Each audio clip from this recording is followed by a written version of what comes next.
All right, everyone. About 24 hours ago, the deputy DA for New Orleans Parish decided to blow his head off in his own office. I have nothing further to say about this. Very, very sad now, isn't it? I did want to talk about chaos magic, though.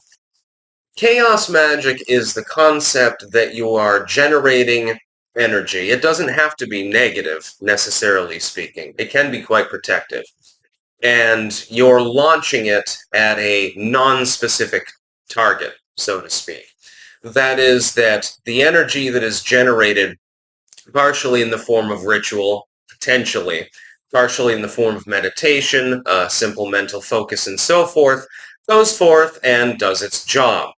The idea is that it's sort of like, imagine that ritual magic is like firing a rifle, so to speak. We're going to use a physical metaphor for it. The rifle is very accurate, takes out an individual target. It's very, very targeted. Let's say that you utilize, though, a shotgun. Well, I mean, if you fire it at intermediate distance, you might hit anything. It's not exactly sure necessarily the accuracy is much lower. The power is still high, but the accuracy is lower.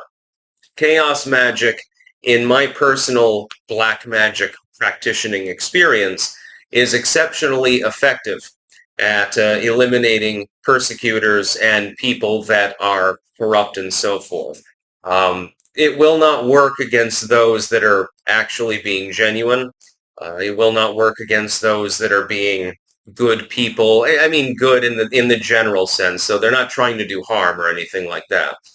It's ineffective against them. What it will do, though, is it will tend to hone in, and in that way, it's a little bit more like a homing missile, I suppose, on those that are doing evil, those that are being corrupt. Um, Everything is mimetic. There are no coincidences. You wouldn't believe the number of mimetic things that have happened literally in the last 48 hours of my life, for example. So unfortunately, he decided to off himself. It's not immediately clear why he did. It appears self-inflicted. This was the other day, just before I actually came here to New Orleans.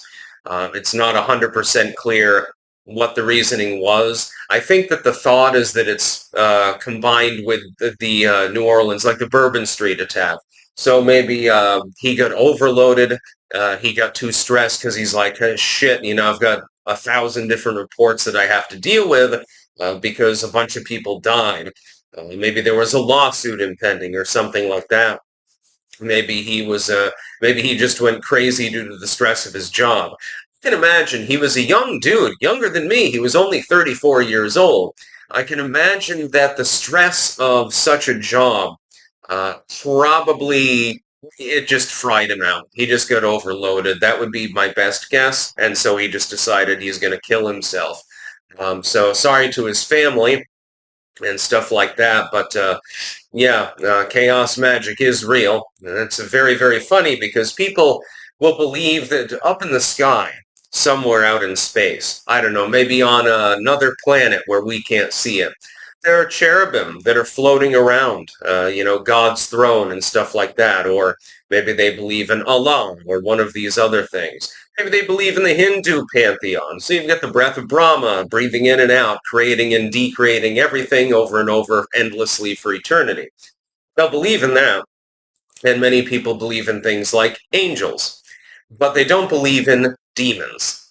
They don't believe in spells. They don't believe in magic. Incantation? No, no, no, no, no. That doesn't exist. Prayer? Of course it exists. Of course it works. Who wouldn't think that? Spirituality? No, not really. Most religious people aren't spiritual at all. But your God absolutely exists. I find this absolutely fascinating, the way in which people fathom the spiritual. And so, yeah, just figured that I would cover that. Yeah, that's about all. Peace out.